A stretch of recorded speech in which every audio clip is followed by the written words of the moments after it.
Bonjour à tous et bienvenue sur yakakak.fr. Je m'appelle Erwan et dans cette nouvelle vidéo dédiée à DaVinci Resolve 15, je vais vous montrer ici un effet que j'ai déjà réalisé de nombreuses fois avec d'autres logiciels, d'autres plugins. Et donc si vous êtes abonné à la chaîne ou si vous suivez un petit peu les vidéos de Yakakak, vous connaissez ce plan un petit peu par cœur maintenant. Je pense que c'est la dernière fois que je vais l'utiliser en vidéo. En tous les cas, je voulais vous montrer donc sur la chaîne ici, vous pouvez voir en fait que je l'ai utilisé avec Mocha Pro 5. Donc le but ici, c'était d'enlever le dessin de l'espadon, vous voyez, qui est là sur le bateau. Donc là, je l'avais montré il y a un petit moment maintenant avec Mocha Pro 5. Et puis, je vous l'avais montré aussi avec PaintX, un plugin pour Final Cut Pro 10 qui permet aussi d'enlever, alors si je reviens un petit peu en arrière, là je suis revenu un petit peu, mais qui permet de peindre directement. Et ensuite, tous les coups de pinceau, on peut appliquer un tracking planaire qui permet de tenir compte en fait des déformations de perspective. Or, du côté de Fusion et de DaVinci Resolve 15 maintenant, on a dans Fusion un outil de palette et un outil de tracking planaire. Donc on m'a demandé si c'était possible de faire exactement la même chose. Donc je vais vous montrer un petit peu comment réaliser cet effet directement dans Fusion. Donc pour cela, je vais sélectionner ici Fusion. Donc vous voyez que j'ai juste mon média d'entrée, mon média de sortie. Donc pour l'instant, c'est la même chose car il n'y a rien qui est entre mes deux éléments. Et donc, ce que je vais faire, tout simplement, au départ, c'est que je vais prendre l'outil palette qui est directement disponible dans la barre des outils, vous voyez, comme ceci, et je vais ouvrir l'inspecteur, je vais pouvoir zoomer un petit peu dans mon image, comme cela, et puis je vais sélectionner dans l'inspecteur l'outil de clonage, vous voyez, comme ceci. Donc là, on va refaire un petit peu du Photoshop. Je prends le stroke qui est ici, et à partir de là, je vais pouvoir tout simplement avec la touche Option, choisir ma source qui est ici. Et puis après, maintenant, je peux peindre, vous voyez, comme cela, tout simplement. Donc toujours avec Alt, je pique ici ma source et je vais pouvoir comme ça déplacer mon élément et puis corriger un petit peu ici mes éléments ici. Je vais pouvoir prendre un peu mon élément là, essayer de repeindre comme ceci. Je vais essayer d'aller assez vite pour vous montrer un petit peu comment on va appliquer ça. Je reprends ici la matière qui est là, voilà. Et puis il faut la matière qui est ici. Je vais pouvoir peindre ça comme ça. Hop, refaire ici la jonction. Et puis ensuite, on va reprendre tout simplement comme ceci. Voilà, hop. Voilà, reprendre un petit peu de matière ici et repeindre comme cela. Et puis, allez, je vais prendre là. Voilà, comme ceci. C'est pas parfait, mais au moins, voilà, ça se voit pas trop au niveau de la retouche. Donc là, j'ai bien agi et j'ai fait ma retouche, vous voyez, sur la première image. Donc le problème, c'est si je fais un play, automatiquement, mon coup de pinceau ne va pas suivre, vous voyez, ici, le mouvement. En fait, ce qu'il faut, c'est que je récupère ici cette texture et que je puisse appliquer le mouvement sur le même mouvement que le bateau dessus. Donc pour cela, en fait, il est possible d'avoir différentes techniques. Je pourrais exporter cette image comme une image fixe et après la réimporter pour l'utiliser. Moi, au lieu d'exporter, je vais vous montrer une astuce assez intéressante.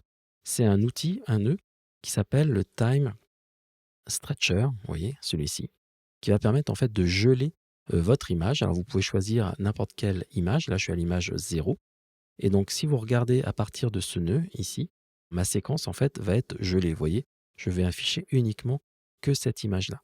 Et donc ça, c'est très pratique parce que du coup, je vais pouvoir maintenant dessiner un élément, un masque, par exemple. Alors, je ne vais pas prendre le masque sur lui. Voilà. Je vais le mettre à côté. Et je vais pouvoir, par exemple, dire, je vais prendre ici cette matière-là. Alors, je vais pouvoir l'ajuster après. C'est juste pour vous montrer ici. Et puis ensuite, je voudrais appliquer ce masque donc, qui est, vous voyez, juste un polygone tout simple, noir et blanc. Je voudrais l'appliquer tout simplement comme masque ici. Alors, il y a plusieurs manières. Là, ce que je peux faire le plus simple, c'est utiliser ce qu'on appelle le matte control. Voilà, que j'applique. Et je vais l'utiliser comme garbage mask. Voilà. C'est-à-dire que par défaut, il prend tout ce qui est blanc, il le jette à la poubelle. Moi, ce que je vais aller au niveau de l'inspecteur, je vais dire que je vais inverser mon garbage mask. Et donc maintenant, j'ai mon patch, ma texture en fait, qui est sélectionnée ici. Donc, c'est déjà pas mal ici, ça m'intéresse beaucoup. Alors là, c'est peut-être un peu compliqué. Ce que je vais faire, je vais sélectionner mes éléments et en faisant commande G, je vais pouvoir grouper mon élément et puis je vais le renommer en appuyant sur F2. Je vais l'appeler tout simplement patch. Voilà, comme ceci. Ça permet de simplifier un petit peu votre workflow ici. Donc, ce que je veux maintenant, c'est que ce patch aille par-dessus mon élément qui est ici. Donc pour cela, il y a plusieurs façons. Ce que je vais faire, je vais dire, je vais prendre le patch qui est là, donc cet élément-là, et je vais le mettre par-dessus, ici, la sortie de mon média qui est ici. Et automatiquement, il va créer un merge. Alors vous pouvez créer le merge et faire les liaisons manuellement, mais ça fait 3 clics en plus. Alors que là, vous voyez juste un glisser-déposer de votre élément. Et donc à partir de là, j'ai donc bien mon élément qui est ici, vous voyez, comme ceci. Alors on voit, j'ai un petit souci sur mon élément ici. Je peux revenir dans mon groupe, reprendre mon polygone et demander, vous voyez, à ajuster un petit peu mon polygone directement ici, comme cela. Après, bon, je reviendrai dessus une fois qu'on aura finalisé le tracking. Voilà. Donc là, j'ai mon patch, j'ai mon merge qui est ici, et puis je peux reconnecter à la sortie dessus. La seule problématique, c'est que bien sûr, vous voyez que la texture ne suit pas du tout le mouvement. Donc ce qu'on va faire, c'est qu'on va demander à analyser en fait le mouvement de ma source ici, du bateau. Pour cela, je vais utiliser un tracking planaire. Donc je vais taper planar, voilà, tracker. Je fais add ici. Alors par défaut, il se met entre les deux. Alors ce qui est intéressant, c'est que vous n'êtes pas obligé de le mettre, vous voyez, après. Comme en fait vous prenez la source ici, c'est juste un nœud d'analyse. Ici, on va voir. Et que ça va permettre en fait derrière de créer un nœud de déformation. Donc pour cela, j'affiche ici mon élément, donc ce planar tracker ou ce tracker planaire. Il faut en fait lui dire, ben voilà, je voudrais que tu prennes ce plan qui est ici et je voudrais que tu l'analyses tout simplement. Donc là, je vais prendre ça, voilà, et je vais dire, ben voilà, analyse-moi cet élément ici. Alors là, comme on a ici le dessin, ça va être très pratique parce que ce dessin va me permettre en fait d'analyser le mouvement. Donc là, je prends cette image 0 de référence, donc voilà, et là, je lance donc l'analyse automatiquement. Donc vous voyez que grâce au dessin, il prend en fait des éléments en fait de la texture, il essaye de suivre cette texture directement ici.